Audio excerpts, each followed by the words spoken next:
Welcome to the video. आज मैं आपके सामने एम लक्ष्मीकांत 5th एडिशन की बुक लेके आया हूँ।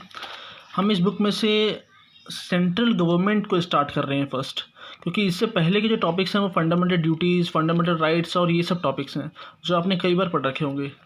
पर ये जो सेंट्रल गवर्नमेंट के टॉपिक्स होते हैं, ये जितने भी टॉपिक्स आप देख रहे हैं, ये सारे उतने ही मोस्ट इम्पॉर्टेंट टॉपिक्स होते हैं। पर जो एस्पिरेंट्स होते हैं वो इस पे उतना टाइम दे नहीं पाते, तो उनका जो ड्रॉबैक रह जाता है वो इन्हीं टॉपिक की वजह से रह जाता है।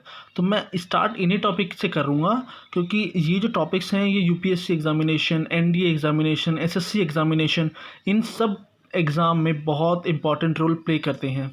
तो हम स्टार्ट करते हैं प्रेसिडेंट से। प्रेसिडेंट से हम स्टार्ट इसलिए कर रहे हैं क्योंकि president is the first citizen of India.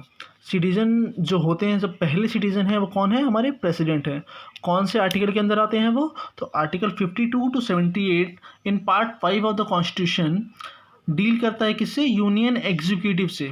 Union executive, union means the central cabinet जितनी भी होती हैं वो सारी किस में आ जाती हैं? हमारी यूनियन में। जो गवर्नमेंट आई है हमारी वो किस में आई है? यूनियन में। और उनके जो एग्जीक्यूटिव होते हैं, जो उनके लॉज होते हैं सेंट्रल गवर्नमेंट के, जितने भी वो लॉ बना रहे हैं, चाहे उनको एग्जीक्यूट कौन करता है? वो करते हैं president.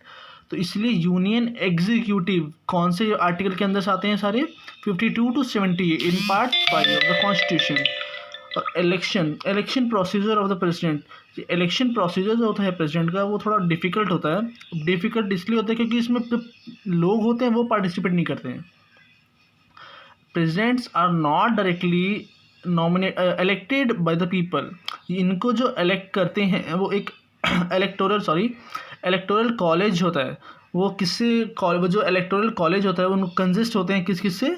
Both elected members of the house of the parliament which is Lok Sabha and Rajya Sabha. Elected member of the legislative assemblies. कौन सी? Legislative assembly in the state and legislative council in the state. The elected member of the legislative assemblies of the union territory of Delhi and Puducherry. आपने देखा होगा यहाँ पे सिर्फ elected लिखा है, यहाँ पे नॉमिनेटेड नहीं लिखा। तो प्रेसिडेंट के इलेक्शन में सिर्फ इलेक्टेड मेंबर्स ही वोट डालते हैं।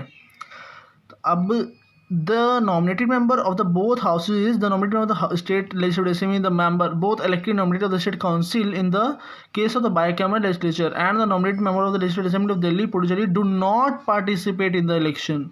यहाँ पे लिखा है, देखिए, do not participate in the election of the president. तो ये सब जो कॉलेज होता है, कलीग हैं, तो ये सारे क्या हैं? वोटिंग प्रोसीजर होता है प्रेसिडेंट का। तो अब हम देख लेते हैं कि एक वोट की वैल्यू क्या होती है। जब हम वोट की बात कर रहे हैं तो वोट ऑफ द एमएलए जो होता है ये कितना काउंट होता है? तो इसको काउंट करने का value of the vote of an MLA हम ये कैलकुलेट कैसे करते हैं, उसका ये फॉर्मूला है total population of state. Let's example लेते हैं हम, अगर तो मैं आपको दिखाता हूँ। जैसे ये दिल्ली स्टेट है।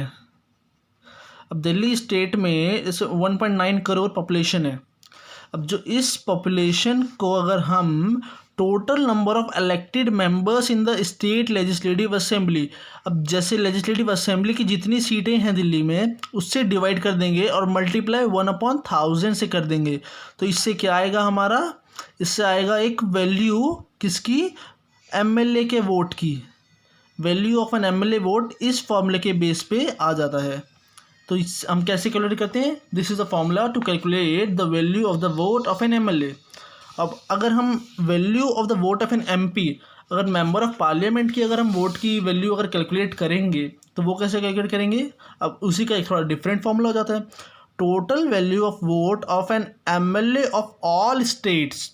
अब हमने ऊपर वाले फॉर्मूले में निकाला एक एमएलए की वोट की वैल्यू। अब नीचे वाले फॉर्मूले में जितने भी हमारा है एमएलए हैं, जितने भी, जैसे हमने दिल्ली का एग्जांपल लिया था, तो दिल्ली में जितने भी एमएलए के वोट की वैल्यू होगी उसको अपॉन में किससे?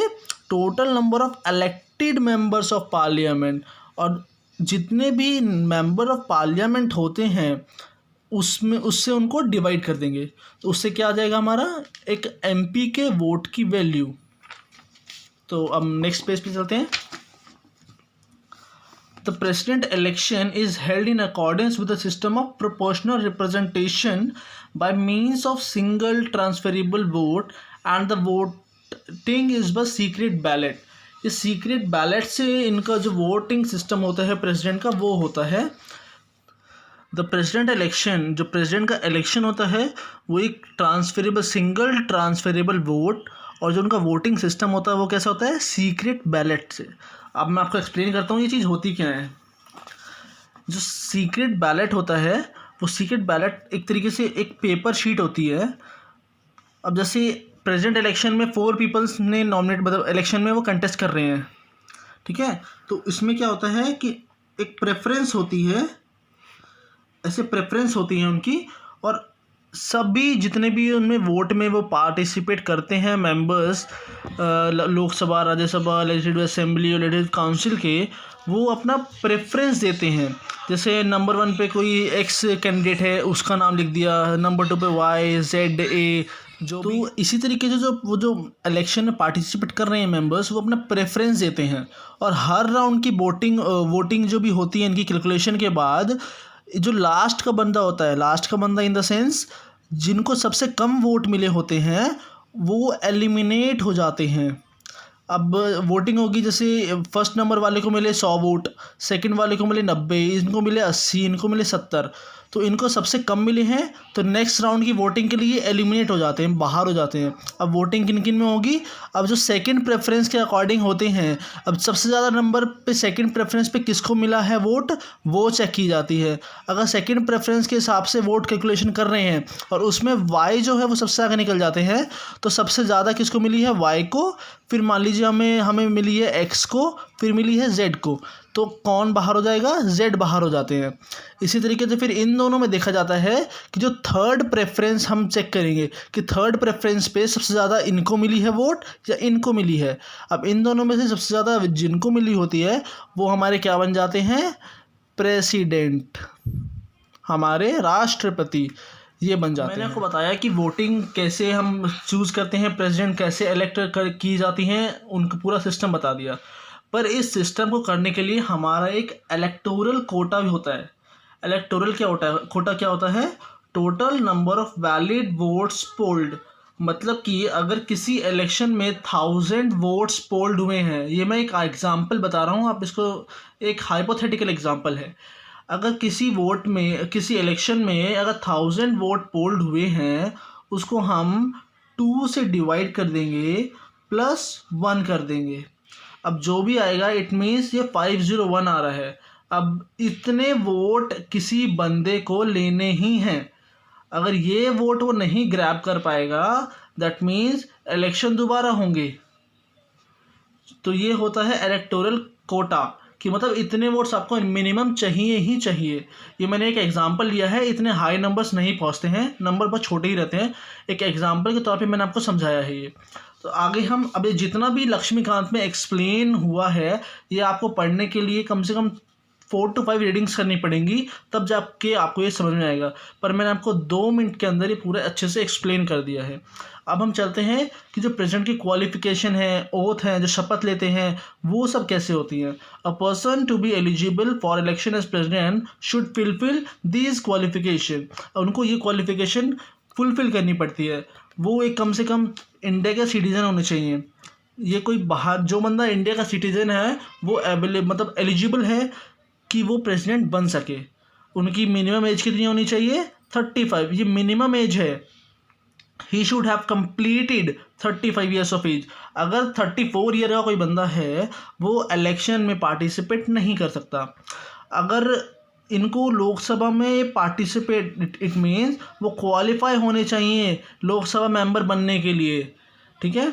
He should not hold any office of profit. Office of profit का मतलब होता है कि अगर कोई आदमी है, उसका खुद का कोई बिजनेस है, या उसने बिजनेस नहीं, अगर उसने कोई और गवर्नमेंट ऑफिस होल्ड किया हुआ है जहाँ से वो सैलरी ग्रैब कर रहा है, सैलरी ले रहा है, अर्न कर रहा है, तो उस आदमी को इलीगल घोषित कर दिया जाता है, तो और वो आदमी इलेक्शन में पार्टिसिपेट नहीं कर सकता।